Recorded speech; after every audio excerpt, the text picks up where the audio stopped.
चलिए, अब ये क्वेश्चंस जो अपन ने देखे थे, अब इन क्वेश्चंस के अपने को सॉल्यूशन देखने हैं, है ना। आपको टाइम मिल गया था सोचने के हिसाब से, अब आपको क्वेश्चंस के आंसर्स देखने हैं, है ना। जैसे सबसे पहला क्या था question, number of p pi d pi bonds in cyclic trimer of SO3। ठीक है, तो SO3 जो होता है इसका साइक्लिक ट्राइमर क्या रहेगा, इट इज S3O9 होता है ना।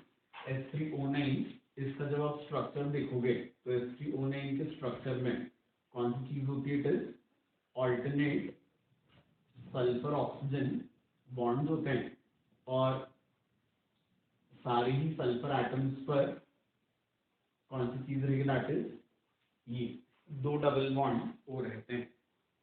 समझ आ गई बात ये, है ना? तो ये S3O9 का स्ट्रक्चर होता है।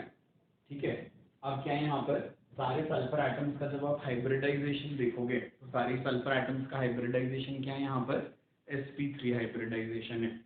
ठीक है, अब हाइब्रिडाइजेशन sp3 है, लेकिन सल्फर की वैलेंसी तो क्या दिख रही है अपने को, तो हम बोलेंगे दैट इज 6 दिख रही है, इट इज हेक्सावेलेंट सल्फर, है ना। इसका मतलब सल्फर में क्या रहेगा, 6 बॉन्ड्स बनाने के लिए 6 अनपेयर्ड इलेक्ट्रॉन्स की जरूरत रहेगी, है ना। और इलेक्ट्रॉनिक कॉन्फ़िगरेशन यदि हम देखें तो क्या होता है, इट इज NH2 NP4 और इधर ND में 0 होता है। अब यहाँ पर यदि हम देखें तो अनपेयर्ड इलेक्ट्रॉन्स का नंबर सिर्फ 2 है। ठीक है, तो यदि हमको क्या करना है, सल्फर को हेक्सावेलेंट बताना है तो क्या करना पड़ेगा, यहाँ पर 6 unpaired electrons they need to be generated. ठीक है, तो एक ही P का इलेक्ट्रॉन इधर भेजते हैं हम D में, और फिर ये S का इलेक्ट्रॉन भी एक्साइट करके आगे भेजा जाता है, तो क्या हो जाएगा ये NH1 NP3 and it is this not ND, it is N-1 rather, क्या हो जाएगा यहाँ पे ये हो जाता है। क्लियर हो गया। अब क्या है हाइब्रिडाइजेशन सल्फर का क्या बोला था अपन ने, sp3, तो इसका मतलब क्या हो जाएगा, ये 4 sp3 हाइब्रिडाइज्ड ऑर्बिटल्स तो चले जाएंगे किसमें, हर सल्फर पर सिग्मा बॉन्ड बनाने में। अब पाई बॉन्ड बनाने के लिए सल्फर जो ऑर्बिटल्स ऑफर कर पा रहा है, ये ऑर्बिटल्स कौन से ऑफर कर पा रहा है, वो d ऑर्बिटल्स ही ऑफर कर पाएगा। ठीक है, तो कौन सी चीज हो जाएगी यहाँ पर, तो बोलेंगे सल्फर ने डी दिया, ऑक्सीजन तो क्या है सेकंड पीरियड का एलिमेंट है, तो ये अपने जिस ऑर्बिटल को बॉन्डिंग में यूज करेगा पाई बॉन्ड बनाने में वो p ही हो सकता है। ठीक है, तो इस वजह से सल्फर पर, हर सल्फर पर जो दो दो डबल बॉन्ड्स हैं या दो दो पाई बॉन्ड्स हैं, तो ये दोनों ही पाई बॉन्ड्स क्या रहेंगे, they are going to be d pi p pi. समझ आ गई बात ये, है ना। तो क्वेश्चन क्या था हमारा कि number of p pi d pi bonds in cyclic trimer of SO3, तो क्या हो जाएंगे ये वाले 2 + 2 + 2 दैट इज 6। तो इस क्वेश्चन का आंसर क्या हो जाएगा, विल बी 6। समझ आ गई बात ये, है ना, इसका आंसर विल बी 6। क्लियर है अच्छे से ये, है ना? इसके बाद फिर अगली चीज जो हम देखेंगे इसमें, नेक्स्ट वाला क्वेश्चन था कि number of moles of ozone that should be pass through H2O2 solution to get what 224 liters of oxygen at STP, है ना। तो सिंपल है, मोल कॉन्सेप्ट के क्वेश्चन है, basically nothing special kind of, you just have to know this reaction. मैं यहाँ लिख रहा हूँ ये H2O2 प्लस ओजोन, इसकी जब रिएक्शन होती है तो क्या बनता है, तो हम बोलेंगे it is 1 mole of H2O2, इसकी ओजोन से रिएक्शन पर 1 mole of water in 2 moles of oxygen produce होते हैं। समझ आ गई बात ये, ठीक है। अब 1 मोल कितना होता है, दैट इज 22.4 के बराबर। अब 224 लीटर है, मतलब कितने लगेंगे, 10 मोल्स ऑफ ऑक्सीजन उसके लिए लिबरेट होनी चाहिए।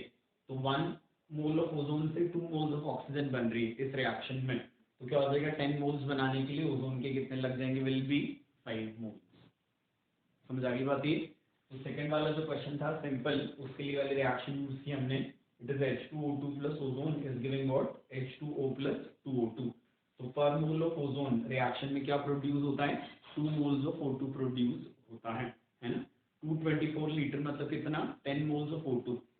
ठीक है, तो 10 मोल्स ऑफ O2 के लिए क्या लग जाएगा, यहाँ पर 5 मोल्स ऑफ ओजोन लग जाता है। समझ आ गई बात ये। तो इसलिए सेकंड वाला जो क्वेश्चन होगा इसका answer will be what, that 5 है ना, ओजोन के मोल्स पूछे ना, number of moles of ozone, तो क्या हो जाएंगे, विल बी 5 मोल्स। क्लियर है अच्छे से। इसके बाद फिर number of sp3 hybridized atoms in the product obtained by reaction between Na2H2O3 plus I2। ठीक है, तो Na2H2O3 और I2 इनके रिएक्शन से क्या बनता है, पढ़ा हुआ है अपन ने, this is Na2H2O3 plus I2, क्या बन जाएगा यहाँ पर, इधर दिस Na2H4O6 प्लस Na, क्या बनता है, सोडियम टेट्राथायोनेट। समझ आई बात ये, यहाँ पर फॉर्मेशन होता है किसका, दिस इज सोडियम टेट्राथायोनेट, साथ में Na बन जाएगा, है ना।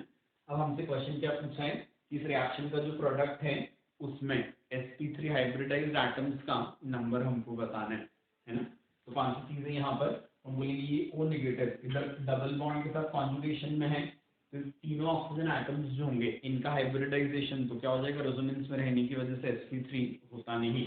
अब बच कौन गया, ये वाला सल्फर, इसके ऊपर 4 सिग्मा बॉन्ड है, ये सल्फर इस पर भी 4 सिग्मा बॉन्ड, ये बीच वाले जो 2 सल्फर हैं इन पर कौन सी चीज है, हम बोलेंगे 2 बॉन्ड पेयर और 2 लोन पेयर। ठीक है, तो ये क्या हो जाएंगे, चारों ही सल्फर क्या बन जाएंगे, दे आर sp3 हाइब्रिडाइज्ड। समझ आ गई बात ये, है ना। तो कौन सी चीज बोली हमने कि ना, इनके रिएक्शन Na2H2O3 और I2 इनके रिएक्शन से बनता क्या है, सोडियम टेट्राथायोनेट बनता है। और सोडियम टेट्राथायोनेट में ना कौन सी चीज बोली हमने, 4 सल्फर एटम्स हैं जिनका hybridisation is what, that sp3। समझ आ गई बात ये।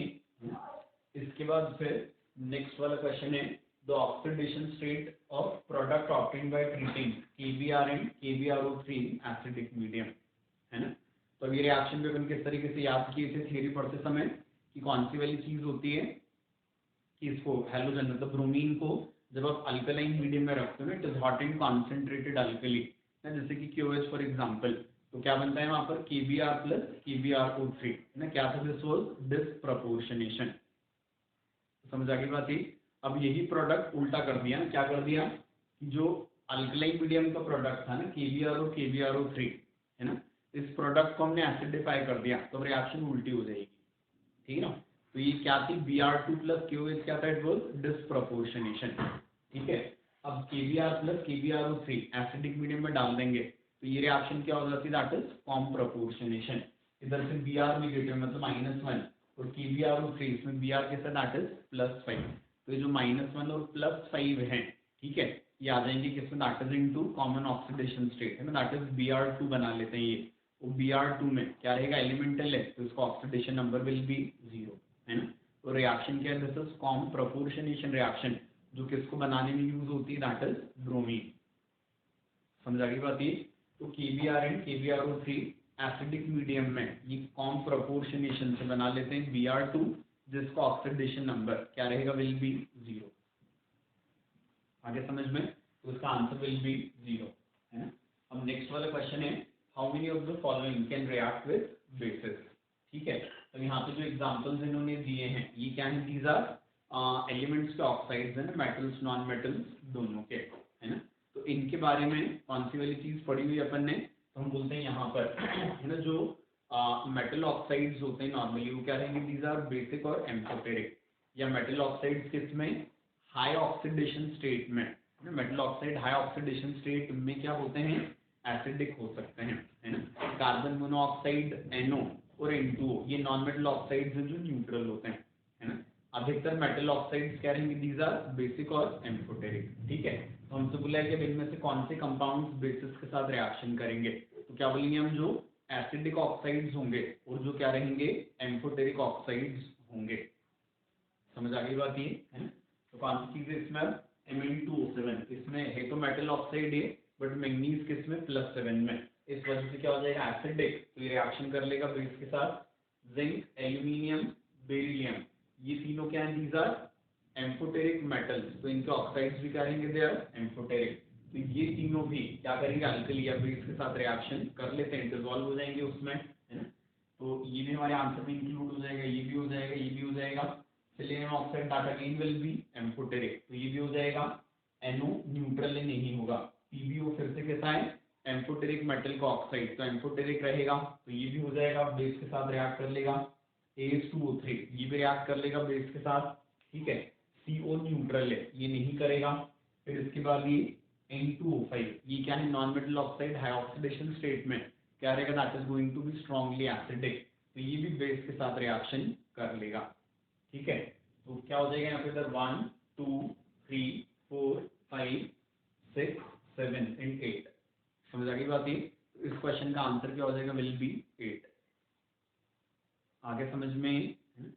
इसके बाद फिर अगला क्वेश्चन जो है अपना, तो ये सबके आंसर ध्यान देना, कौन सा हो जाएगा नंबर ऑफ, इसमें इसका आंसर वो 6, सेकंड वाला जो था इसका आंसर वो 5, थर्ड वाला जो इसका आंसर वो 4, फोर्थ वाला जो इसका आंसर वो 0, और ये जो फिफ्थ वाला है, अब इसका आंसर क्या निकाला हमने, दैट इज 8। ठीक है, इसके बाद फिर अगला क्वेश्चन है, मतलब ये सिंपल थोड़ा घुमा के पूछा हुआ है ज्यादा, कि यहाँ पे x मोल्स ऑफ सल्फर इनकी y मोल्स ऑफ HNO3, इस रिएक्शन के z moles of H2SO4, m moles of NO2 और n मोल्स ऑफ वाटर निकल रहे हैं। ठीक है, तो इसको रिएक्शन को बैलेंस करना है। ठीक है, तो रिएक्शन की बैलेंसिंग वगैरह तो अपने को आती है, और मेरे को रिएक्शन याद है तो मैं इसको भी डायरेक्ट लिख दूंगा। बाकी फिर ये सिंपल कैलकुलेशन है, तो सल्फर इसके ऊपर क्या डालते हैं, तो दैट इज 6HNO3, सल्फर एक था तो H2SO4 एक ही बनेगा, HNO3 कितना जाएगा, दैट इज इनटू 6NO2, है ना। हाइड्रोजन कितने बच गए, टोटल 6 थे, यहाँ पे 2, 4 बचे तो क्या हो जाएगा, दैट इज 2H2O। समझ आ गई बात? ये अब y जो था वो कौन सा था, इट वाज ये, तो y कितना आ जाएगा, दैट इज 6 का स्क्वायर, दैट विल बी 36। ये कितना था, दिस वाज 1, 1 का स्क्वायर विल बी 1, y की वैल्यू कितनी थी, इट इज 6। अब क्या हो जाएगा यहाँ पे, z ये था, तो क्या था ये, और कौन सी चीज है ये, m कितना है, दैट इज 6। ठीक है, तो 36 minus 1 will be what, 35 divided by 7, तो इसका आंसर कितना आ जाएगा, दैट इज 5। समझ आ गई बात? ये तो यहाँ पे सिंपली हमको कौन सी वाली चीज करनी थी, तो हमने बोला यहाँ पे हमको सिंपली रिएक्शन का बैलेंसिंग करना था। बैलेंसिंग से हमने जो स्टोइकोमेट्रिक कोएफिशिएंट्स निकाले, वो जो स्टोइकोमेट्रिक कोएफिशिएंट्स हैं उनको हमको इस इक्वेशन में जो इन्होंने हमको बना के दी थी इसमें फिट करना था, वो सिंपल कैलकुलेशन था। आगे समझ में? तो इसका आंसर फाइनली कितना आ जाएगा, दैट इज 5 आ जाता है। क्लियर हो गया ये? इसका फाइनल आंसर विल बी 5, है ना। अब अगला क्वेश्चन बोला है इसमें कि when chlorine reacts with H2S, तो अब प्रोडक्ट X ऑफ सल्फर, है ना, क्लोरीन के H2S के साथ रिएक्शन करवाने पर क्या मिल रहा है हमको, S, है ना, सल्फर का एक प्रोडक्ट मिल रहा है ना। हमसे क्या बोला है, H2S में सल्फर का जो ऑक्सीडेशन नंबर है और इस प्रोडक्ट में सल्फर का जो ऑक्सीडेशन नंबर है ना, इसका डिफरेंस। ठीक है, तो H2S और क्लोरीन इनके रिएक्शन से, है ना, बनता क्या है, तो हम बोलेंगे यहाँ पर फॉर्मेशन हो जाएगा SF6 का, है ना। ये रिएक्शन जो होती है, इस रिएक्शन में ना बनेगा क्या, तो हम बोलेंगे दैट इज SF6 बनता है। समझ आ गई बात है, अलॉन्ग विद HF। ठीक है, अब ये जो SF6 है, इसमें सल्फर का ऑक्सीडेशन नंबर कितना, दैट इज +6, है ना, और यहाँ पर H2S में सल्फर का ऑक्सीडेशन नंबर क्या था, दैट इज -2, तो इनका जो डिफरेंस जो कितना आ जाएगा, दैट इज 8। समझ आ गई बात? ये ना, क्या बोला था हमसे कि H2S की क्लोरीन से रिएक्शन पर जो प्रोडक्ट बन रहा है, उस प्रोडक्ट में सल्फर का ऑक्सीडेशन नंबर और H2S में जो सल्फर का ऑक्सीडेशन नंबर है, इनका डिफरेंस कितना। तो H2S में सल्फर का ऑक्सीडेशन नंबर इज -2, और इस रिएक्शन में जो प्रोडक्ट बन रहा है क्या होता है, SF6। इस SF6 में सल्फर का ऑक्सीडेशन नंबर इज +6। ठीक है, तो इन दोनों में ऑक्सीडेशन नंबर में जो डिफरेंस आ जाएगा सल्फर में, कितना हो गया, दैट इज 8 का। आगे समझ में, है ना। तो सिंपल एकदम अच्छे ओरिएंटेड क्वेश्चन थे काफी, है ना, ध्यान से इनको हमने समझ लिया तो इस टाइप के सारे क्वेश्चन हमसे आसानी से बन जाया करेंगे। ठीक है।